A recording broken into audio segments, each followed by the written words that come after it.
In realtà questa terza stagione di Alice in Borderland l'ho vista in anteprima qualche giorno fa, solo che per registrare questa recensione aspettavo l'arrivo del nuovo microfono, che è questo che state vedendo adesso e che vi sta facendo sentire questa voce, spero leggermente migliore in confronto agli ultimi video,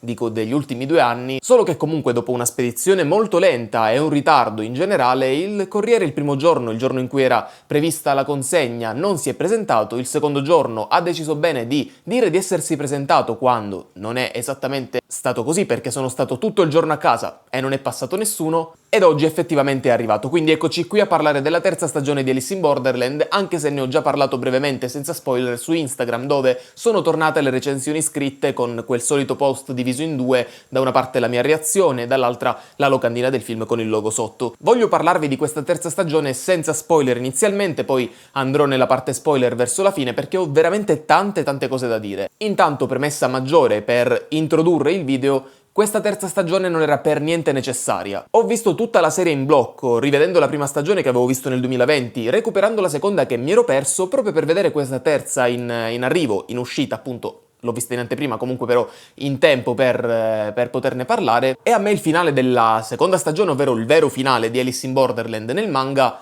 mi era piaciuto. Quel Joker che non si sapeva cosa potesse significare, poteva essere una metafora per la vita, ovvero la sfida maggiore, il gioco più grande da completare. Invece no, c'era bisogno di nuovo di tornare a Borderland perché naturalmente porta soldi, soprattutto dopo il nostro sentirci quasi orfani da Squid Game, che è finita attualmente con la terza stagione, poi arriverà Squid Game America, e ovviamente Netflix ha deciso di portare avanti anche questa serie giusto perché il finale della seconda stagione era troppo bello per non essere rovinato. Di conseguenza, una motivazione per tornare a Borderland, che definire pretestuosa sarebbe un eufemismo, veramente il personaggio o la situazione che muove tutto per ritornare all'interno di questo purgatorio in cui si decide se si vive o si muore, si vede che è stata proprio messa giù, scritta per giusto fare la terza stagione, non perché ci fosse un'idea interessante per continuare. Quantomeno in qualche modo è collegata alle altre 2 stagioni, non tirano fuori dal cappello una motivazione casuale. Certo, un personaggio che fa da tramite è un po' tirato così a caso perché è comunque un personaggio nuovo, quindi hanno inserito delle cose nuove per poter tornare e continuare la storia. Il problema di questa stagione però non è neanche il pretesto così facilone per la continuazione, quanto più la stessa stagione, che dura 6 episodi dalla durata di massimo 1 ora e 20 e minimo non mi pare ci siano episodi sotto l'ora di durata. E ragazzi, una cosa che non avevo mai provato con le prime 2 stagioni, soprattutto nei momenti di gioco, soprattutto nei vari game, era la noia. Qui invece, almeno in 2 giochi su quanti sono, 4-5, mi sono annoiato completamente, compreso l'ultimo che dovrebbe essere molto importante. Quel momento è lunghissimo, dovrebbe raccontare delle cose interessanti per i personaggi, sia quelli protagonisti e i nuovi personaggi, però davvero personalmente non mi fregava nulla e ho trovato tutto sempre molto lento e ripetitivo. Questo per quanto riguarda l'ultimo gioco, che è forse quello più importante, appunto. Non voglio parlare nello specifico di cosa accade nei giochi perché nella lettera, diciamo, di non divulgazione di spoiler non c'era la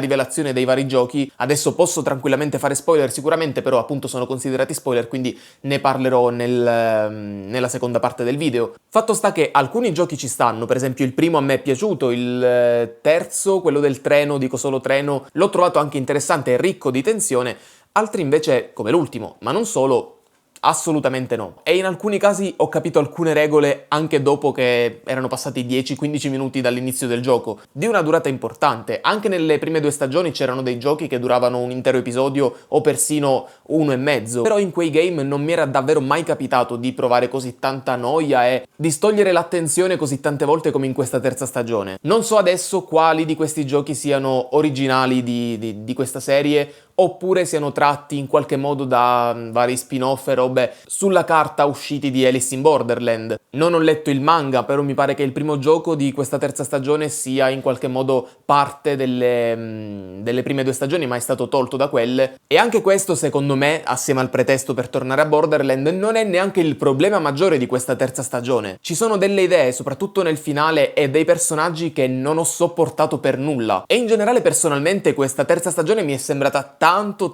ispirata a delle idee, forse anche le peggiori idee avute in Squid Game, nelle ultime 2 stagioni di Squid Game. Una soprattutto che è un po' il Deus Ex Machina dell'ultimo gioco di Alice in Borderland. e che per me è una delle cose peggiori della terza stagione di Squid Game. Inoltre trovo, e sarà una cosa un po' soggettiva, questa molto esagerata la conclusione proprio di questa terza stagione. Con così tanta CGI, con così tanta catastrofe, anche nella seconda stagione c'era la rivelazione della catastrofe del meteorite che cade su Shibuya, tutto distrutto, ma quello che vediamo in questa terza stagione è leggermente eccessivo probabilmente. C'è anche un cameo interessante alla fine della serie, non voglio parlarne qui, ne parleremo nella parte spoiler, però è ancora da capire questo personaggio, quella situazione, tutta la sequenza. Non è che sia stata spiegata al 100%, ma con qualche elemento qua e là da vari film, vari riferimenti anche culturali, si può comprendere magari meglio la situazione, però ecco, arriviamo secondo me al problema maggiore di questa terza stagione. Il finale. Nel senso proprio l'ultima sequenza. Per me quella è davvero imbarazzante. Già che trovavo imbarazzante questa specie di idea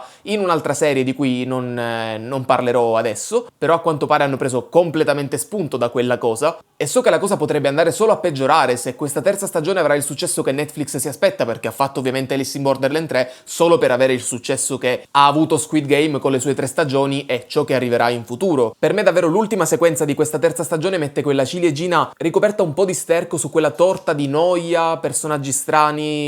roba da spiegare, CGI brutta, che è stata questa terza stagione. Poi in generale non ho apprezzato moltissimo il volersi collegare così tanto ad Alice nel Paese delle Meraviglie, oltre a quello che già questa serie aveva fatto nelle prime 2 stagioni. Questo anche collegato in qualche modo all'ultima sequenza, però abbiamo Arisu che è già Alice, Usagi è il bianconiglio, perché Usagi in giapponese significa coniglio, le carte, il tempo, la regina, tutto questo riguarda Alice in Wonderland. Non c'era bisogno di fare in questa terza stagione altri collegamenti ancora più didascalici di quelli che non sono così tanto didascalici in realtà, ma sono anche dei riferimenti intelligenti, perché se non ci si pensa abbastanza effettivamente chi è che va a pensare che Arisu significa Alice, o meglio Alice, in giapponese la pronuncia sarebbe Arisu. Ma vabbè, comunque chiudendo questa recensione, per quanto mi riguarda è la peggiore stagione assolutamente di Alice in Borderland, non era per nulla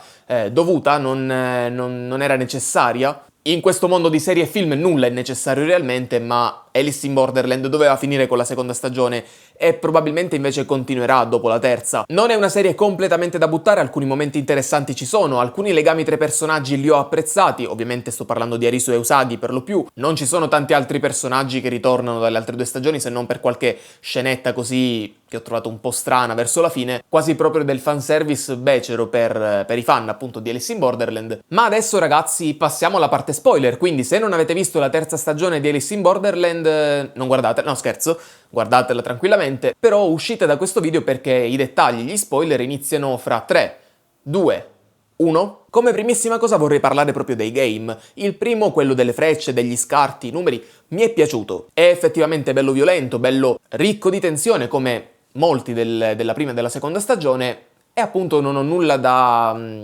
obiettare verso questo gioco, anche perché appunto mi sembra fosse nell'opera originale di Alice in Borderland, solo che è stata tolta dalle prime 2 stagioni. Questo è quello che ho letto, non so con certezza ciò che sto dicendo, non ho verificato personalmente. Il secondo gioco, se non sbaglio, è quello dello zombie, molto lento anche questo, alcune cose potevano essere un po' più velocizzate. Qui effettivamente vengono inseriti alcuni dei personaggi che non ho sopportato più di tanto, non mi ricordo i nomi, questo è un mio problema in generale, ma soprattutto quando si parla di nomi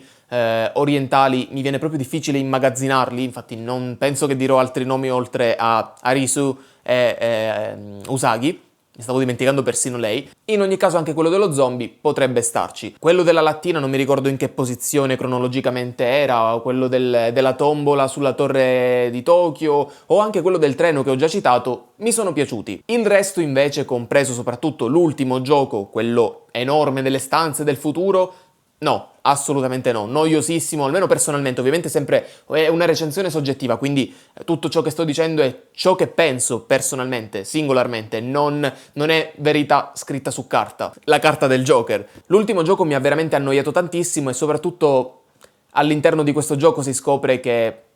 c'è un 10° giocatore, il figlio o la figlia, non mi ricordo se maschio o femmina, di Usagi e di Arisu, che ha ancora dentro il grembo di sua madre. Almeno in Squid Game in qualche modo avevano avuto l'idea di farla uscire quantomeno la bambina. Invece qui no, non è neanche umana ancora la figlia, il figlio dei due, che deve giocare a Borderland perché effettivamente comunque è morto assieme ad Usagi. Solo che non mi spiego perché non ha mai giocato, non è mai stato contato quel figlio, quel coso lì dentro come un giocatore, perché comunque c'era fin dall'inizio, non è rimasta mica incinta nel Borderland, c'era fin dall'inizio, perché solo nell'ultimo gioco? Giusto perché serviva un altro Deus Ex Machina, magari non volevano ripetersi, però hanno ripetuto una delle cose peggiori di Squid Game. E vabbè, saltando comunque l'ultimo gioco che finisce con la morte di molti altri personaggi secondari che erano diventati più importanti nella storia, abbiamo Arisu che dal suo canto, dal suo punto di vista, salva tutti gli altri rimanendo all'interno della stanza. Ecco, in realtà è l'unico che si salva, perché gli altri sono destinati in qualche modo alla morte, con questo mega vortice di acqua e la distruzione di Tokyo e...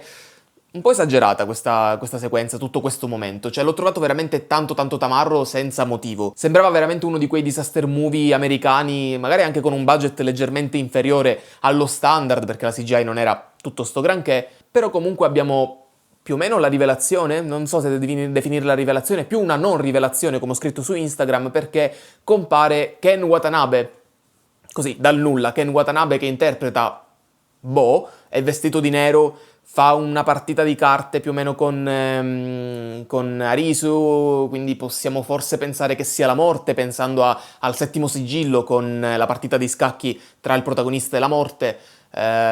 Probabilmente era la morte, non lo so, però non viene detto esplicitamente dalla serie, che uccide davanti a Arisu il bastardone lì della seconda stagione del gioco del fante di quadri. No, non mi ricordo, vabbè, quello lì del collare con dietro il simbolo, che era rimasto come cittadino a Borderland nella fine della scorsa stagione, e il suo obiettivo, così dal nulla in questa terza stagione, perché non conosce nemmeno in realtà Arisu, è tenere Arisu come cittadino nel Borderland. In che senso? Arisu e questo qui non si sono mai incontrati, mentre Arisu, tra l'altro, nell'ultima parte della stagione dice «Dovevo aspettarmi fossi tu». Non vi siete mai incontrati nelle altre 2 stagioni, davvero. Sono stati sempre in posti separati e non c'è alcun motivo per il quale quel tizio lì con gli occhi celesti volesse Arisu all'interno come cittadino di Borderland, se non appunto perché è stato uno dei migliori giocatori, player,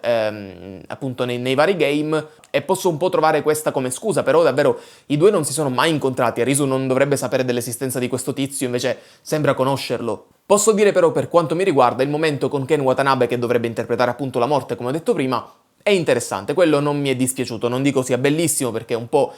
casuale forse, non si sa nulla riguardo il Joker non è realmente un'entità come sono stati la Regina di Cuori e compagnia bella, quindi non è assolutamente quel tizio, il Joker è più un nocchiero infernale, proprio come Caronte nella Divina Commedia, e vabbè. Mentre arriviamo effettivamente a ciò che ho odiato tantissimo di questa terza stagione, ovvero il finale, perché il personaggio di Ken Watanabe rivela ad Arisu che sta succedendo il casino più totale, adesso veramente Borderland verrà riempita di giocatori. Questo perché a quanto pare è vicina alla fine del mondo, almeno sembra così, verso fine stagione, con vari terremoti in varie parti del mondo, compresa l'America, dove arriviamo velocemente con un cambio di location e compare Alice.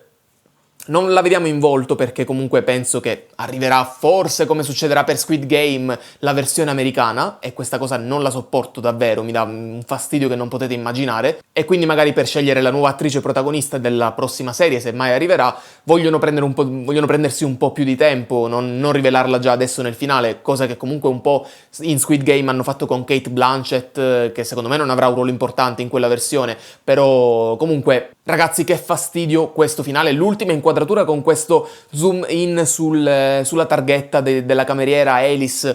non lo so, è una cosa che mi ha infastidito parecchio e non so spiegarvi questa sensazione, perché si vede proprio il volere di Netflix di voler continuare qualcosa solo per guadagnarci sopra, senza realmente l'idea geniale alla base. Poi magari questa serie americana, se arriverà, non è stata ancora confermata, ma io immagino che verrà confermata a breve, sarà qualcosa di spettacolare, però già solo la base, l'idea di realizzarla mi ha infastidito. Quantomeno sembra che adesso ci saranno i game più importanti se arriverà una continuazione, perché tutto il mondo, comunque gran parte del mondo, andrà in questo purgatorio che è Borderland a causa di questi vari terremoti e distruzioni qua e là dovuti al cambiamento climatico, almeno sembra essere questo suggerito nel finale della serie. E ragazzi, io voglio sapere assolutamente cosa ne pensate voi, quindi scrivete con un commento i vostri pensieri riguardo questa terza stagione di Alice in Borderland, secondo voi era necessario oppure no, cosa ne pensate di questo possibile reboot, in realtà non è un reboot però, questo possibile